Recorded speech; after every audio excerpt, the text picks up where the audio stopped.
नमस्कार दोस्तों, आपके अपने चैनल हमारे संस्कार में आपका बहुत बहुत स्वागत है। आज हम आपके लिए भादो मास में आने वाली कजरी तीज और सातुड़ी तीज के नाम से जानी जाने वाली तृतीया की कहानी लेकर आए हैं। लेकिन उससे पहले अगर आप हमारे चैनल पर नए हैं और अभी तक आपने चैनल को सब्सक्राइब नहीं किया है तो आप सभी से हाथ जोड़कर निवेदन है कि हमारे चैनल को सब्सक्राइब करें, वीडियो को लाइक करें, ज़्यादा से ज़्यादा शेयर करें ताकि यह कहानी और लोगों तक भी पहुंच सके, उन्हें भी इसके श्रवण का लाभ मिल सके। बेल आइकन को दबाना ना भूलें ताकि हमारी आगे आने वाली हर वीडियो की जानकारी आपको नोटिफिकेशन के जरिए मिल जाया करे। ओम नमः शिवाय, हर हर महादेव। सातुड़ी तीज या कजली तीज का व्रत विवाहित महिलाएं अपने पति की लंबी उम्र के और सुख समृद्धि के लिए रखती हैं, जबकि कुंवारी कन्याओं को इस व्रत के रखने से अच्छे वर का आशीर्वाद मिलता है। कजरी तीज हरियाली तीज या छोटी तीज के 15 दिन बाद मनाया जाता है। कजली तीज का पर्व रक्षाबंधन के 3 दिन बाद यानी कि भाद्रपद कृष्ण पक्ष की तृतीया तिथि को किया जाता है। इस व्रत को सातुड़ी तीज, बड़ी तीज, कजली तीज और भादव तीज आदि नामों से भी जाना जाता है। सातुड़ी तीज से एक दिन पहले सिंदारा मनाया जाता है। कजली तीज के एक दिन पहले यानी सिंदारे वाले दिन सिर धोकर हाथ पांव में मेहंदी लगानी चाहिए। सातुड़ी तीज से पहले कोई शुभ दिन देखकर 1.25 किलो या 1.25 पाव चने या गेहूं को सेककर उसमें घी और बूरा मिलाकर सत्तू को पिंड के रूप में जमा लेते हैं। सत्तू को सूखे मेवे से सजाकर सुपारी पर मौली लपेटकर बीच में रख देते हैं। नीमड़ी माता की पूजा के लिए छोटा लड्डू बनाना चाहिए। कल्पने या बायने के लिए 1.25 पाव का लड्डू बनाना चाहिए। सत्तू आप अपनी सामर्थ्य के अनुसार कम या ज़्यादा मात्रा में लें और कई तरह से बना सकते हैं, जैसे चावल, चना, गेहूं या जौ आदि का। सातुड़ी तीज पर व्रत की पूजन सामग्री: एक छोटा सत्तू का लड्डू, नीमड़ी की डाली, दीपक, फल, खीरा, नींबू, कच्चा दूध, मिला हुआ जल, वस्त्र, नीमड़ी माता के लिए पूजा की थाली, जल का कलश, गाय का गोबर या मिट्टी, आंकड़े के पत्ते जिसे कि देसी भाषा में आखा भी कहा जाता है, घी आदि। अब जाने सातुड़ी तीज पूजा की तैयारी और पूजा विधि के बारे में। मिट्टी या गाय के गोबर से दीवार के सहारे एक छोटा सा तालाब बनाकर नीम के वृक्ष की टहनी, जिसे नीमड़ी कहते हैं, उसे रोप दिया जाता है। तालाब में कच्चा दूध मिला हुआ जल भर देते हैं। किनारे पर एक दीपक जलाकर रख दिया जाता है। सातुड़ी तीज या कजली तीज के दिन व्रत रखा जाता है और शाम के समय महिलाएं 16 श्रृंगार करके तीज माता और नीमड़ी माता का पूजन करती हैं। सबसे पहले नीमड़ी माता को जल के छींटे देकर फिर रोली से तिलक करें और बिना टूटे चावल यानी कि अक्षत चढ़ाएं। रोली, मेहंदी और काजल की 16 बिंदियां बनाएं। अपनी अनामिका उंगली से तालाब की पाल पर लगाएं। नीमड़ी माता को रोली, मोली, मेहंदी, काजल और वस्त्र अर्पित करें। इसके बाद नीमड़ी माता को फल और दक्षिणा चढ़ाएं। फिर तालाब में दीपक की रोशनी में नींबू, खीरा, ओढ़नी, दीपक की लो, सत्तू का लड्डू, सोना, चांदी, पैसा आदि वस्तुओं का प्रतिबिंब या छाया देखते हैं और दिखाई देने पर इस प्रकार बोलना चाहिए: तलाई में नींबू दिखे, दिखे जैसा ही टूटे। इसी तरह आपके पास जो जो सामग्री है उन्हें आप दीपक की लो में देखते हुए उनका नाम बोलें। विधि पूर्वक पूजा करने के बाद तीज माता की और गणेश जी की कहानी सुननी चाहिए। फिर रात में चंद्रोदय होने पर चंद्रमा को जल के छींटे देकर जिमाते हैं। कहानी सुना हुआ सत्तू और गेहूं के दाने हाथ में लेकर चंद्र देवता को अर्घ देना चाहिए। अर्घ देते समय बोलना चाहिए: सोना को सांकलियो, गज मोतियों को हार, भाद्रपद कृष्ण तृतीया के चंद्रमा के अर्घ देते, जीवे म्हारो वीर भरतार। चांदी के रुपए से पिंडा पसवा, जिसे पिंडा पासना कहते हैं।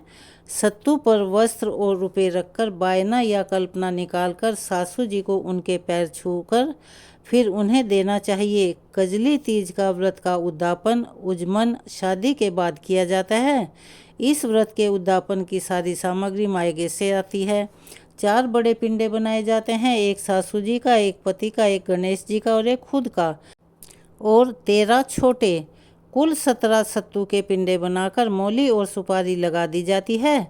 पिंडों को प्लेट या टिफिन में रखकर उनके ऊपर बिंदिया लगा दें, यानी उन पर तिलक कर दें। एक पिंडा सासू जी को एक थाल में रखकर सुहाग की सामग्री के साथ देना चाहिए। सुहागिनों को संकल्प छोड़कर सत्तू के पिंडे, ब्लाउज पीस और रुपए रखकर देना चाहिए। चलिए अब सुनते हैं सातुड़ी तीज के दिन सुनी जाने वाली पौराणिक कथाएं, जिनके बिना यह व्रत अधूरा रहता है। किसी नगर में एक सेठ और सेठानी रहते थे। उनके पास बहुत सारी धन संपत्ति थी, किंतु उनके कोई संतान नहीं थी। भादो मास में सातुड़ी तीज माता का व्रत आया। सेठानी ने पूजा करके तीज माता से प्रार्थना की और कहा, हे नीमड़ी माता, हे तीज माता, अगर मेरे 9वें महीने में पुत्र हो जाएगा तो मैं आपको 1.25 मन का सत्तू चढ़ाऊंगी। तीज माता की कृपा से 9वें महीने में सेठानी ने एक पुत्र को जन्म दिया। लेकिन सेठानी नीमड़ी माता को सत्तू चढ़ाना भूल गई। सेठानी के 7 बेटे हो गए, लेकिन सेठानी ने तीज माता को अब तक सत्तू नहीं चढ़ाया। पहला बेटा विवाह लायक हो गया। लड़के का विवाह हुआ। विवाह की रात ही अर्धरात्रि को लड़के को सांप ने डस लिया। उसी समय उसकी मृत्यु हो गई। दूसरे, तीसरे, चौथे, 5वें और 6ठे पुत्र की भी विवाह की रात को ही सांप के डसने से मृत्यु हो गई। 7वें बेटे की सगाई होने लगी, तब सेठ सेठानी ने मना कर दिया। गांव वालों के बहुत समझाने पर सेठ सेठानी शादी के लिए तैयार हो गए। तब सेठानी ने कहा, इसकी सगाई बहुत दूर करना। सेठ जी सगाई करने के लिए घर से चलते चलते बहुत दूर एक गांव में आ गए। वहाँ कुछ लड़कियां खेल खेल रही थी और मिट्टी के घर बना रही थी। सबने अपने अपने घर तोड़ दिए, लेकिन एक लड़की ने कहा, मैं तो अपना घर नहीं तोड़ूंगी। सेठ जी वहाँ खड़े खड़े यह सब देख रहे थे। उसने सोचा कि यह लड़की तो बहुत समझदार है, यह मेरे लड़के के लिए ठीक रहेगी। लड़की खेलकर जब अपने घर जाने लगी, तब सेठ जी भी उसके पीछे पीछे उसके घर चले गए। लड़की के माता पिता से मिलकर अपने लड़के की उससे सगाई कर दी और विवाह का मुहूर्त भी निकाल लिया। अब घर आकर वह अपने लड़के के विवाह की तैयारी करने लगा। परिवार और गांव वालों के साथ बारात लेकर गया। 7वें बेटे का भी विवाह हो गया। बारात विदा हुई, लेकिन लंबा रास्ता होने के कारण माँ ने लड़की से कहा कि रास्ते में तीज माता का व्रत आएगा, यह सत्तू और सींग डाल रही हूँ। रास्ते में नीमड़ी माता की विधि पूर्वक पूजा करके कल्पना ससुर जी को दे देना। धूमधाम से बारात चली। रास्ते में तीज का दिन आया। ससुर जी ने बहू को खाने के लिए कहा, तो बहू ने कहा, पिताजी आज तो मेरा कजली सातुड़ी तीज का व्रत है। आगे चलने पर रास्ते में बहू ने पालकी रुकवा ली और कहा, मुझे तीज माता की पूजा करनी है। तब ससुर जी ने नीमड़ी का पेड़ देखकर पालकी रुकवा दी और कहा, बहू पूजा कर लो। तब बहू ने कहा, नीमड़ी की डाली ला दो। तो ससुर जी बोले कि सभी बहुओं ने तो नीमड़ी की पूजा की, लेकिन बहू नहीं मानी, मैं तो डाली का ही पूजन करूंगी। बहू के कहे अनुसार ससुर जी ने पूजन की तैयारी करवा दी। अब बहू नीमड़ी माता की पूजन करने लगी। नीमड़ी माता पीछे हट गई तो बहू हाथ जोड़कर विनती करने लगी कि हे नीमड़ी माता, आप मुझसे पीछे क्यों हटी? मुझसे क्या भूल हो गई? बहू की करुण पुकार सुनकर तीज माता ने कहा, तेरी सासू जी ने बोला था कि जब मेरे बेटा हो जाएगा तो 1.25 मन का सत्तू चढ़ाऊंगी, लेकिन 7 बेटे हो जाने पर भी उसने सत्तू नहीं चढ़ाया। वह बोली, माता हमारी भूल माफ़ करो, मैं आपको सत्तू चढ़ाऊंगी। मेरे 6 जेठ जी को वापस लौटा दो और मुझे पूजन करने दो। तीज माता नववधू की भक्ति और श्रद्धा देखकर प्रसन्न हो गई। फिर बहू ने नीमड़ी माता का पूजन करके चंद्रमा को अर्घ्य दिया। उसके पति ने सत्तू पासा और ससुर जी को कल्पना दे दिया। बारात घर पहुंची। बहू के घर में प्रवेश करते ही उसके तो 6 जेठ प्रकट हो गए। सासू जी ने धूमधाम से सबका गृह प्रवेश किया। अब सासू जी मारे खुशी के बहू के पांव पकड़ने लगी। तो बहू ने कहा, सासू जी आप यह क्या कर रही हैं? आपने जो तीज माता को सत्तू बोला था उसको याद करो। सासू जी को याद आ गया। अगले साल भादो महीने में कजली तीज का व्रत आया। 1.25 मन का सत्तू बनवाकर नीमड़ी माता को चढ़ाया। धूमधाम से विधिवत नीमड़ी माता का पूजन किया। अब उनका घर सुख समृद्धि से भर गया। हे नीमड़ी माता, जिस प्रकार से सेठ के घर में आनंद हुए वैसे ही सबके घर में करना। सबको अखंड सुहाग देना, संतान को लंबी आयु देना। तो चलिए एक बार प्रेम से बोलिए, नीमड़ी माता की जय हो। अब सुनते हैं दूसरी कथा। एक बार एक साहूकार था जिसके 7 बेटे थे। साहूकार का छोटा बेटा वेश्या के यहाँ जाया करता था। उसकी पत्नी अपनी जेठानी के यहाँ काम करके अपना गुजारा करती थी। भादों के महीने में कजली तीज का व्रत आया। सभी ने तीज माता का व्रत किया और सत्तू बनाया। छोटी बहू बहुत अधिक गरीब थी। उसकी सास ने एक छोटा लड्डू उसकी पूजा के लिए भी बना दिया। शाम को तीज माता नीमड़ी माता का विधि पूर्वक पूजन करके कहानी सुनने के बाद सत्तू का पिंडा पासने लगी। तभी उसका पति वेश्या के यहाँ से आया और बोला, दरवाज़ा खोल। उसने दरवाज़ा खोल दिया। उसका पति बैठा भी नहीं और उसी समय कहा कि मुझे अभी इसी समय वेश्या के यहाँ छोड़ कर आ। तब वह अपने पति को वेश्या के यहाँ छोड़ कर आई। ऐसा उसने 6 बार किया और वह 7वीं बार भी वापस आया और बोला, चल मुझे वेश्या के यहाँ छोड़ कर आ, अब मैं वापस नहीं आऊँगा। 7वीं बार जब पति को छोड़कर वह वापस आने लगी तो रास्ते में एक बरसाती नदी मिली। जोर से बरसात आने वाली थी। तब वह एक पेड़ के नीचे बैठ गई। जब वह वहाँ से चलने लगी तो नदी में से आवाज़ आई, आवतरी जावतरी दोना खोल के पी, पीव पियारी होए। उसने पीछे मुड़कर देखा तो दूध का दोना तैरता हुआ दिखा। उसने उस दोने से 7 बार दूध पीकर उसके टुकड़े करके चारों दिशाओं में फेंक दिया। तीज माता की ऐसी कृपा हुई कि उसके पति को पत्नी की याद आ गई और वह वेश्या से बोला, मैं तो अपनी पत्नी के पास जाऊंगा। फिर वेश्या ने अपना सारा धन देकर उसे विदा कर दिया। पति अब सारा धन लेकर घर आ गया और आवाज़ लगाई कि दरवाज़ा खोलो। उसकी पत्नी ने कहा, अब मैं दरवाज़ा नहीं खोलूँगी। तब उसने कहा, दरवाज़ा खोलो, अब मैं वापस कभी नहीं जाऊँगा, हम दोनों मिलकर सत्तू पासेंगे। लेकिन उसकी पत्नी को अपने पति पर विश्वास नहीं हुआ। उसने कहा, पहले वचन दो कि वापस वेश्या के पास नहीं जाओगे। पति ने पत्नी को वचन दिया। तब कहीं जाकर पत्नी ने दरवाज़ा खोला तो देखा उसका पति गहनों, कपड़ों और धन आदि के साथ खड़ा था। सब सामान उसने अपनी पत्नी को दे दिया। फिर दोनों ने प्रेम से सत्तू पासा। अगले दिन जब वह सुबह जेठानी के यहाँ काम करने नहीं गई तो बच्चों को बुलाने के लिए भेजा। बच्चों ने देखा कि काकी गहने नए कपड़े में सज संवर कर बैठी है और काका भी बैठे हुए हैं। तो बच्चों ने पूछा, चाची यह कहाँ से आया? तब उसने कहा, यह तो तीज माता की कृपा हुई है, अब मैं काम पर नहीं आऊँगी। बच्चों ने घर जाकर सारी बातें बताई। सब लोग अब बहुत प्रसन्न हुए।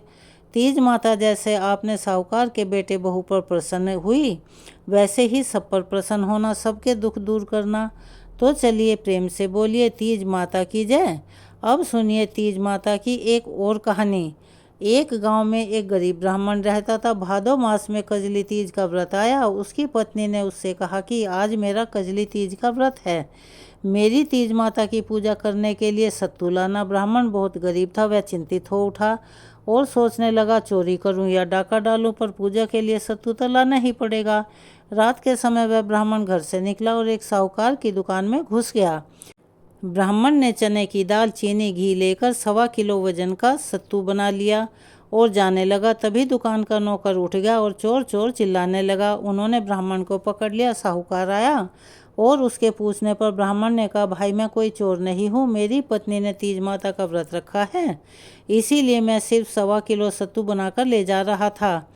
ब्राह्मण की तलाशी लेने पर सत्तू के अलावा उसके पास कुछ नहीं मिला।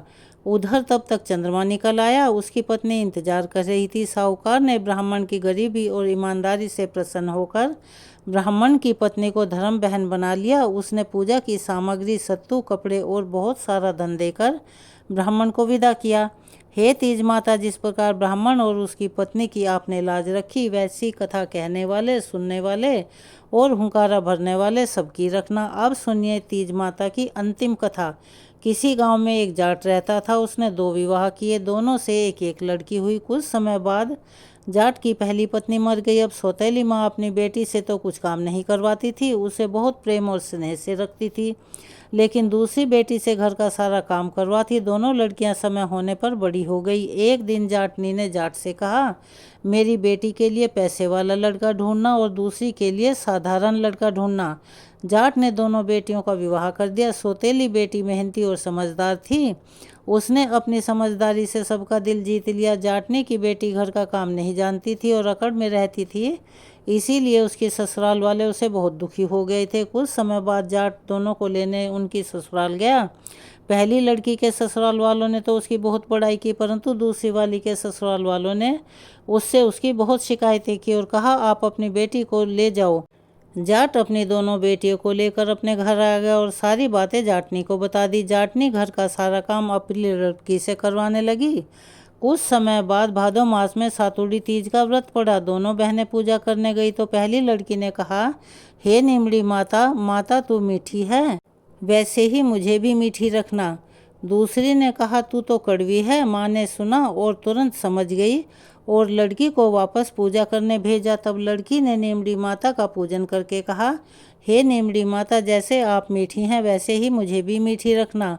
अब की बार नीमड़ी माता प्रसन्न हो गई और जब वह लड़की ससुराल गई तो ससुराल वाले उससे प्रसन्न रहने लगे। इसीलिए नीमड़ी माता की पूजा करके कड़वी ना कहकर मीठी कहना चाहिए और प्रेम से बोलना चाहिए, नीमड़ी माता की जय।